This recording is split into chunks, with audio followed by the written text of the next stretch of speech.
Is America a systemically racist country? 100% yes. And I never understand when the right balks at this. We tell you that the government is corrupt, that it is evil. Why do we try to push back when people say it's racist? We had institutionalized slavery in this country, followed by Jim Crow, that entrenched laws upon laws upon laws. Does that mean everybody working in our government is currently racist?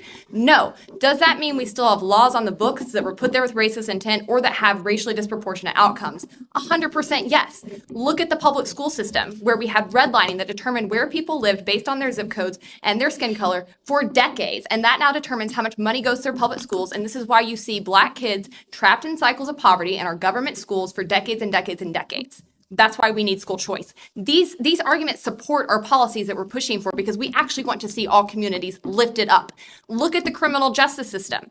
You have 95 million traffic stops that were looked at between 2011 and 2018 across 56 different police agencies. And they found that Black people were more than 2 times likely to be pulled over. That disparity lessened at night when cops couldn't see them. They were more likely to be searched than white people, more likely to be caught with drugs, even though white people do drugs at similar levels. Black men are 2.5 times more likely to be killed by police. They're 3.5 times more likely to be arrested for pot, despite both races using those drugs at similar rates. They get 20% longer sentences for the same crimes.